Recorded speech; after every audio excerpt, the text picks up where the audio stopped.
Coach, this ties the longest winning streak with you at the helm. I'm just curious from a coach's perspective, do you care about winning streaks at all? Do they tell you anything, or obviously just that they're playing well? It beats the alternative. And that's what it means. I mean, I'd much rather win 9 in a row than lose 9 in a row, and this is coming off of a 3-game losing streak. So now I don't know what it says about us. I don't think we played great tonight. I thought our defense was absent for 3 quarters. But we did enough. I thought the group to start the fourth quarter was terrific. I think they started off on a 13-2 run. But as far as a 9-game win streak, this time of year, it's really important to stack wins. That's the most important thing. Whether you played great, you didn't play great, we won. And there's a lot to clean up. Defense through 3 quarters was nowhere close to being where it needs to be, but we were able to pull it out. And so now we know we have our schedule coming up is a bear, and we'll take it one game at a time. Michael, you often talk about how this team can get a stop when it knows it needs to. Is that fourth quarter a perfect example of that? I think it was more an example of Miles Bridges went out. I mean, that guy dominated us in the third quarter. He did not feel us at all. He went to the bench to start the fourth quarter. But that group, I think it was Russ, Jamal, Julian, and Zeke and DJ. That group was really good.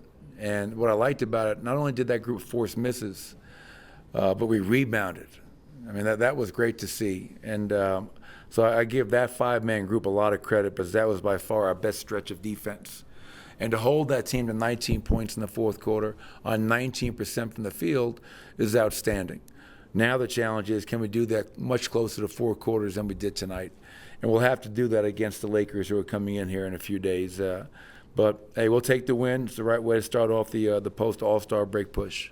What went into the decision to put Christian Braun in the starting lineup tonight? He's just been playing at such a high level. And it coincides with us playing at a high level. It wasn't anything that Russell Westbrook hadn't done.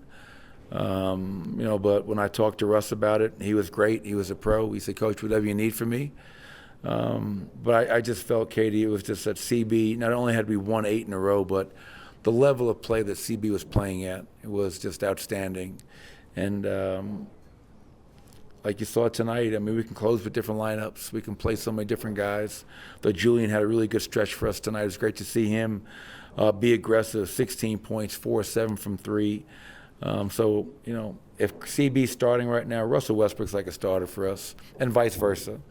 So we'll see what happens as we move forward. But I'm just really fortunate to have a guy like Russ who's a pro. And same thing when I decided to take CB out of the lineup for 1 game. He was a pro about it as well.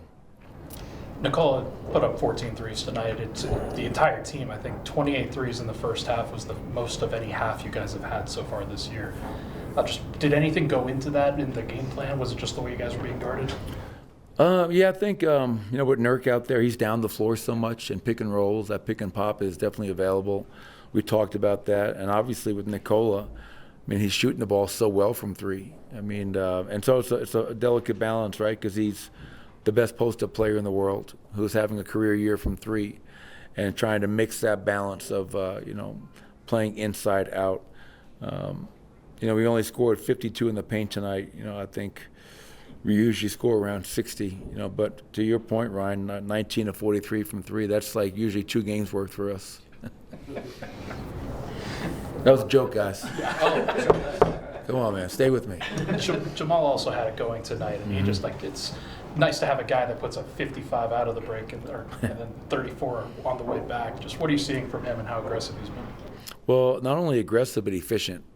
Because you can be really aggressive and, man, slow down, what are you doing? But for him to go, 12 of 18, 7 of 10 from 3. And he got off to a great start in that first quarter, and he maintained that throughout the whole night. So 34 points for him. Nikola, 29 and 17 and 9. Aaron Gordon, 18 and 7. So we got contributions from a lot of guys. But, yeah, we've always said it. When Jamal is aggressive and playing with that kind of swagger, that usually leads to a big night for him. Michael, you touched on it there, but how beneficial do you think that break was for Aaron? Felt like he was playing with a little more power around the rim, I guess? Yeah, he was definitely a man around the rim, being forceful, playing to the rim.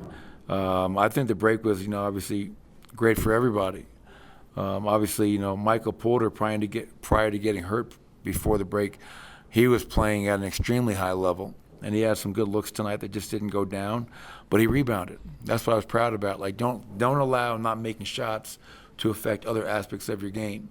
So you go 2-11 from the field, but you get us 11 boards, 5 offensive, 3 assists. So, it was a well-needed break. Now 26 games to go.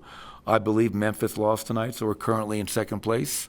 And, the standings are going to be probably changing every single day as we move forward. But we just have to worry about us and control our own destiny and take this thing one game at a time. You mentioned being the 2 seed. What's the balance look like this year for trying to get that higher seed and also making sure you have the energy, I guess, for the playoffs? Yeah, I mean, no matter who you play in the West, man, it's going to be a dogfight. Think about the teams that are like outside the play-in right now. I mean, the East, I think, has 6 teams that are above 500. The West currently has, I think, 10. There's no let's get this seed so we can play this team. Okay, careful what you wish for. So we'll continue to go about our business, but we're not going to try to win the battle and wind up losing the war. We got to be smart about that as we approach these final games, and make sure that we have enough in the tank for a deep run, hopefully. Thank you, Coach. Thank you, Coach. Appreciate it, everybody. Jamal.